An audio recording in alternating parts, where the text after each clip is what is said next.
So many storylines to choose from. What are some possible under the radar things to keep an eye on in 2023? Let's go.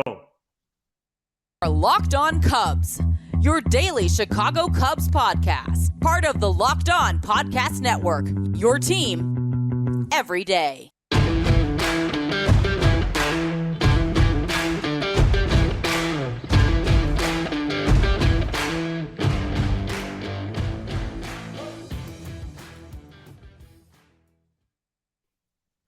Alongside Sam Olber, I'm Matt Cozy, and this is Locked On Cubs, part of the Locked On Podcast Network, your team every day. Please support the show and be a part of the Locked On Cubs community by following and subscribing on all audio platforms. And you can watch, subscribe, and leave a comment on YouTube. Thanks so much for making us your first listen. Sam and I are lifelong fans, taking our passion into a discussion with you on all things Cubs. Again, first spring training game is 2 days away. Wow. Saturday. Still don't have a starter named. Opening day, 35 days away. That's 5 weeks. Easy math there. That's pretty exciting. As we continue to examine here in the spring training ramp to opening day on March 30th, we are going to go over some possible storylines with the Northsiders today. Later, we'll examine the case of Hayden Wesneski being perhaps one of the most overlooked prospects in the game. And then we're going to do how much would it take. Sam, we both have prospects on the mind, I do believe, for these storylines. And what are some things you're keeping tabs on this spring and beyond? Well, I just think an underrated, under the radar, if you will, storyline that's been lost in a good way this offseason are these minor leaguers, because the Cubs did a lot of things that have people talking one way or another this offseason. And for the first time, in a bit, we are excited about the big league product and what's going to be going on the field. I think something that's kind of been lost in the shuffle is, I should say lost in the shuffle, but what I could see happening in April is, hey, we're really focused on trying to get this team going, and rightfully so. But as we talked about with Lindsey Crosby, the young prospects and the development of some of these guys is just as important. And look no further than PCA, because, I think a lot of people have been really wrong. And by people, I mean these experts, of course, not Lindsey, he's never wrong, but these experts, one more time, experts that say the Cubs have no blue chip prospect and that they're very deep, but they're missing that blue chip guy. How about we let the game decide that? Yeah. And I'm starting to see people change their tune, and they're changing their tune in the form of PCA. Oh, yeah. That's the PCA radio station. I saw somebody come out yesterday had him ranked 14th among FanGraphs. Oh, today. Oh, is it today? Wednesday, yeah. Yeah. 14th, 14th. Which is a really that's a blue chip prospect in my eyes. And you hear the way Mervis talked about him on our show. Stroman was tweeting about him the other day after Live BP. You're starting to hear some buzz that I think. Say it again. I think this kid, and to a very small, lesser extent, Kevin Alcantara, are going to be special. And as much as I can't wait to take care of business against the Brat Stoppers upstairs on opening weekend, I can't wait to get started to follow every at bat that these young men take, because I think PCA has a chance to be one of the best center fielders in the game. We're going to have a Locked On Smokies segment once a week. That roster is going to be loaded. That's amazing. I can't wait for that. We're going to do that once a week, and for 5 to 10 minutes, however long it needs to be. But my thing with the prospects right now, for everybody tuning in here, is which of these actually make a push for the opening day roster. Yes. I'm genuinely curious about this storyline. I have a group of 4 here, one being more of a long shot than the other 3. Yeah. Because he was so limited last season due to injury. So I'll start there. Brennan Davis. Yeah, it's a long shot. The question about, has he put in a body of work in which he should graduate to the big leagues? But for the other three I'm about to name, how do we know when they should graduate? What determines their readiness? We've talked about Mervis more so than Wisneski and Estrada. Okay, so my trio is Wisneski, Estrada, and Mervis. And is spring training really a stage from which to draw any conclusions, much less whether or not a prospect should make an opening day roster? But Wisneski, we're going to get to. You already greatly mentioned the FanGraphs list. That's the very first top 100 list Wisneski has been in. You know, you have all these publications. No one gave him any love. He wasn't even in like the next best or like the first 4 out. He was just never even listed until Wednesday by FanGraphs. Well, those guys are going to have their mom make them, a chicken sandwich after they put out the list. Okay. Estrada as an option for the bullpen. My thing with him is why not? If he has the best stuff that profiles out of pretty much any reliever, again, you got to throw strikes, but if he could make a pitch and he has that nasty of stuff and his fastball is running up to mid to upper 90s. Yeah. Isn't 2023 a campaign, possibly even to start, in which he should get a look? And it's not in the 9th inning, by the way. That would be irresponsible. Well, I think the 5th, the 6th, the 7th, he could come in, even be a matchup guy. And then, of course, you have Matt Mervis. Right. You know what I was thinking about this afternoon as I drove home in the freezing rain was, what if Eric Hosmer just tanks the spring? And again, I just posed that question about spring training.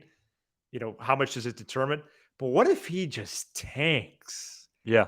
And Mervis keeps doing what he's been doing. Yeah. What if he 12? And what if he lives? What if he leads the nation of Israel to a huge run in the WBC? Right. I think you switch those brothers out. You know, maybe Mervis makes it. So there's a lot of things to keep an eye on, certainly. Yeah. Can I comment on that? Yeah. It is a talk show. Yeah. Okay. I would say #1 Cubs talk show. I would say out of that list, Estrada would be the most likely to make the big league team because it's the lowest risk. It should be Mervis. We've discussed that over and over again. Right. So I'm not going to beat down that horse because it's already dead. But Estrada, we're gonna have to restart this. Estrada is the most likely, I would say, because like you said, you could put him in the bullpen. You could put him in the bullpen, and if he struggles for a couple outings, you just move him down. It's not a big deal. Right. Like bring someone else in. That happens all the time. Davis doesn't have enough experience yet. They need to see him healthy at the AAA level. We've talked about Mervis. And then Wisneski would be the second most likely. I think you said you're really interested in Hosmer. I just don't think they're going to really take much solace or credibility or importance into his spring because he's such a veteran. What would be interesting would be if Sampson tanked for me. That would be disappointing, but yeah. It would be, interestingly disappointing is right. Yeah. But because he doesn't have the track record that Hosmer does, and was he flash the pan, and then if Wisneski pitches well, then you have something there. Because I do believe Adrian Sampson deserves his shot as the fifth starter. But what a story would be, kind of bringing these timelines together, having one of these prospects start on the opening day roster. Because Estrada's a prospect too, but he's not. Bullpen guy's not at the level of a Wisneski in terms of importance, or a Mervis, or a Davis, right? And so at some point we want to merge these timelines, and I think Wisneski would be more likely than Mervis just because of what I've heard, and just how they're so insistent on starting our best power hitter at the minor league level. And a bonus question I would have, and if you want to build this out, we could tease it for another episode. But I just keep going back to, will the Cubs be buyers or sellers at the trade deadline? Yeah, I mean, and that's I think it's paramount. Yeah, it's a huge question, and the question's going to be answered. And like somebody said, it's not even as much about the record as it's going to be where they're at in the standings. They could be 3 games over, but still 9 games out. And then what do you do? The one thing that's what 100 games in. Yeah, the one thing I could almost guarantee is unless they are really, really fighting for a division title, Hap's probably going to be gone. But we'll see. Hopefully they don't, because hopefully they're a game behind St. Louis, and Arenado's in a 2 for 27. Oh, it'd be fantastic. We already talked about him in terms of possibly breaking camp, but is the baseball universe actually overlooking Wisneski more than we realize? We look into that coming up next. Today's episode is brought to you by FanDuel. FanDuel is the #1 sports book in the US of A. We're so lucky and fortunate to have them as our new sports betting partner here at Locked On. New customers join today to get started with $150 in free bets, guaranteed when you place your first $5 bet. Just sign up at FanDuel.com/LockedOn. FanDuel has all your favorite bets, from the money line to point spreads to player props. Plus, you can even combine your bets for a chance at a bigger payout with the same game parlay. All on an app that's safe, secure, and super easy to use. So don't miss out. Place your first $5 bet to get $150 in free bets, win or lose, at FanDuel.com/LockedOn. Make every moment more with FanDuel, the official sportsbook partner of Locked On Cubs. And if you don't live in Illinois and you want a really good bet to place on FanDuel, and this is going to upset our guy Lawrence, I like the Illini tomorrow night in Champaign against their in-state rivals Northwestern. That's going to be Thursday night if you're listening. You could book that. What's the line right now? They don't have one out yet. Oh, right. You just said that. It's probably going to be Illini -2 or 3, something like that. Take them. We're winning that ball game. It's time for Northwestern to cool off a tad. That's a big game, in-state game. Probably the biggest Illinois Northwestern game since, Richard Nixon. Welcome back in to Locked On Cubs. Thanks for making us your first listen every day. So excited for you to join us here on a Thursday. Remember, we're back to 5 episodes this week, so please join us on Friday. Spread the word. As well. Hayden Wesneski is finally listed on a top 100 prospects rankings, as he was named the number 88 prospect in the sport, according to FanGraphs, which was released on Wednesday. Wisneski hasn't been on any other list in any capacity before this.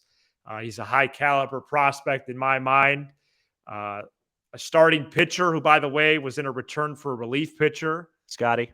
I know that when Scott F. Frost got traded, we had an instant reaction, and we were sad, and then we were excited, and then just interesting how things evolve. Wisneski is one of the best sliders in the game, a plus fastball, along with 3 other pitches. This is a 5-pitch pitcher, folks. Would look really good in the 4 or 5 spot for the Cubs, maybe even on opening day. And my biggest contention with these lists is Sam has, criticized in the past, or even 10 minutes ago, within the last 10 minutes. Here's a person that had success at the big league level. Now, it was only 33 innings, but that's six games he was in, 4 starts down the stretch, a couple of those against pretty good ball clubs, and had an ERA just over 2 and struck out 33, walked just 7. So I was definitely confused, a little befuddled, if you will. But I think that goes to show, and I know you're delivering it comedically, but I think that does go to show as much content the lists produce, can we just get out on the field and see what it is? Right. Baseball, I told the prospective freshman team this morning at 6:15 this morning, baseball is the most difficult sport. Just accept that now, and you'll be more successful later. It's the pitcher versus the hitter. And no list is going to determine somebody's success in that type of confrontation that often. Right. And so I think Wisneski can set this baseball world on fire. Yeah, a lot there. Yeah, a lot there. Let me give me a second to digest. And Cubs are going to win that series, by the way, in the first series. They're going to be 2-1. Yeah, I think the Wisneski thing, Matt, I mean, and I know you don't like it, and I fully agree with you. I just think it's stuff related. Like you say, he's got one of the best sliders in the game. They don't. He's got a good slider. You say is a plus fastball. These days, a plus fastball is 97, 98. He doesn't have that. So when you're talking about, elite pitchers stuff-wise, he doesn't grade out like that. And then you also have to remember, not a lot of people watched his starts like we did last year. We watched every inning like it was Game 7. And so we really when he pitched, I did. Yeah. We really appreciated what he did. And this is probably one of those cases that they're overreacting. I mean, this happens everywhere. You overreact to the tools, you underreact to the player. And, you see it all across the board all the time. I mean, I always make cross-sport analogies, but I mean, Jalen Brunson's one of those guys who went to my high school, ended up falling to the second round, right? Because he's not that big. He was a second rounder? Yeah, he's not that big. He's not that fast. He's not that athletic. And now he's one of the 20, 25 best guys in the league because you underrate. Great example. You underrate things that just pop out at you when you watch them every day and you don't just put them in a computer, right? Right. So I think Wisneski's one of those guys, and that's why I think he has a chance to make the big league level because he isn't really that much of a prospect. I think he's more close to a finished product, and he's got such great mound poise and presence that, it wouldn't be overwhelming to him. But as we discussed on the first segment, I do think Sampson's earned the right to where that's his job to lose. But I don't think it's a guarantee. I think it's laughable that Ross said that there's 3, 4, 5 other guys that could be that. That's not the case. He should have name dropped them. Yeah, he name dropped the other guys. Yeah, he's just being David. I agree with what you said on Wisneski. I think Horton and some of the other guys. DJ Hertz. Did you see his new red contacts today? Did you get? Yeah, that was scary, huh? Yeah, it was kind of odd. I think those guys. Lindsay would come on here and say those guys got bigger upside, but what does that actually mean? Wisneski's got a much higher floor. We'll call him. Let's call Lindsay right now live. So I agree with what you said in retrospect, and God bless everybody. And if I'm glad you got home safe in the freezing rain. I'll be leaving after this program. Wow. If he doesn't get that spot in the rotation, he'll be the number 1 starter at AAA. Right. So he's gonna do work down there, and that's gonna be a pretty solid rotation as well.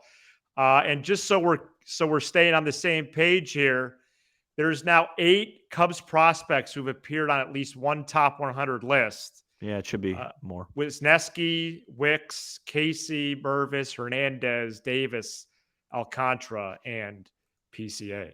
Canario didn't make any? No, hasn't made a top 100, possibly because of his injury. That's going to put him out till the summer. Yeah. Coming up next, we do How Much Would It Take? Have some fun to wrap up this program. Stay tuned. Yep. Welcome back into Locked On Cubs. Thanks for making us your first listen every day.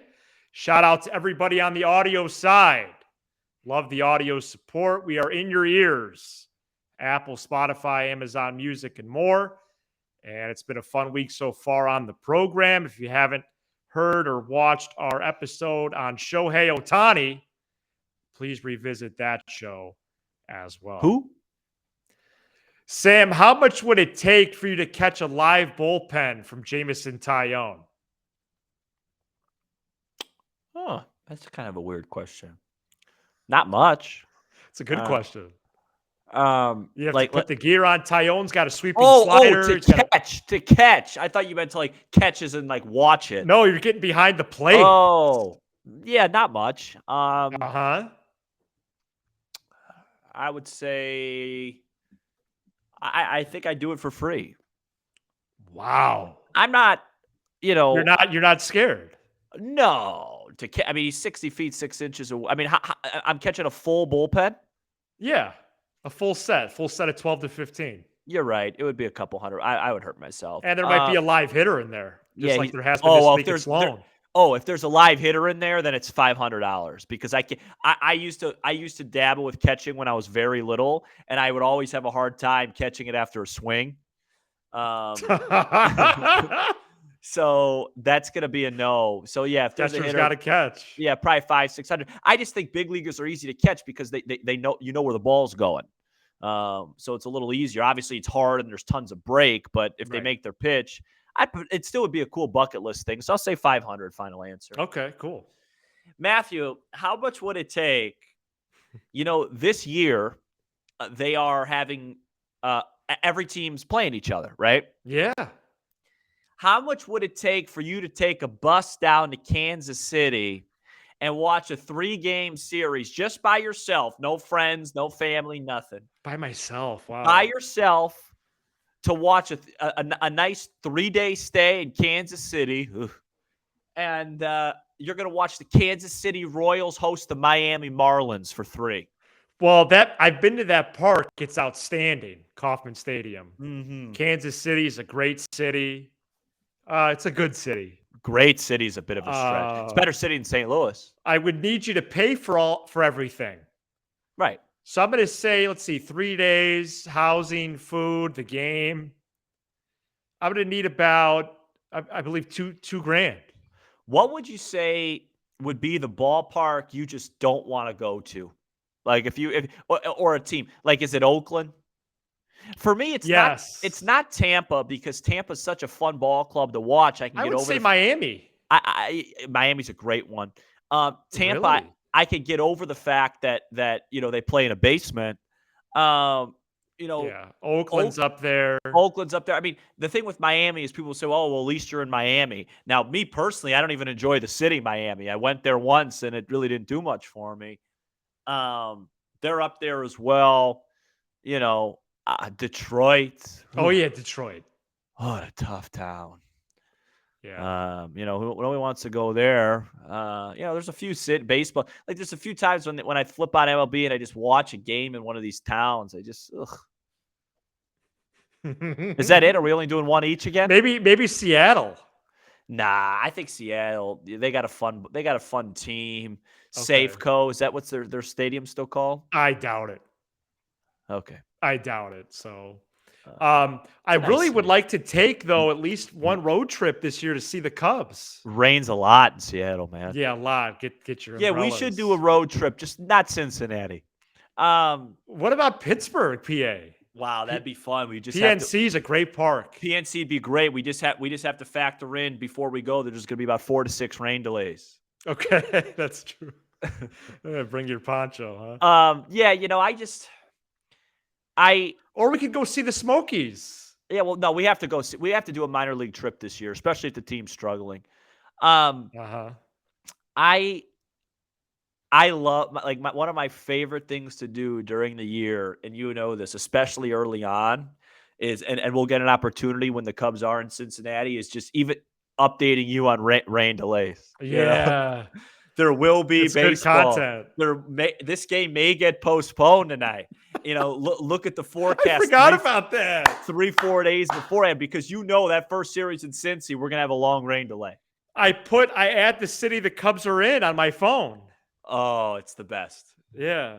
And then you get that news at, like, let's say it's supposed to be a 6:40 first pitch or 6:10 in Cincinnati, and you get that little notification from all the guys on Twitter all at the same time. First pitch, 9:05. Rush to the call. Let everybody know it's going to be a late night, everybody, because we're starting baseball. We're not wasting our time.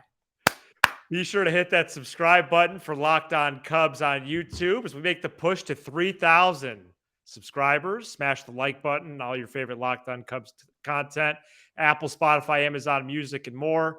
And you can drop us a text, 312-834-4634. Thanks for making us your first listen every day. Now make your second. The Locked On MLB Prospect Show. We mentioned it a few times today. Host Lindsey Crosby is a prospect encyclopedia, and he's going deep on the MLB stars of tomorrow. Locked On MLB Prospects, available anywhere you get your podcast. He's Sam Olber. I'm Matt Cozy. This is Locked On Cubs.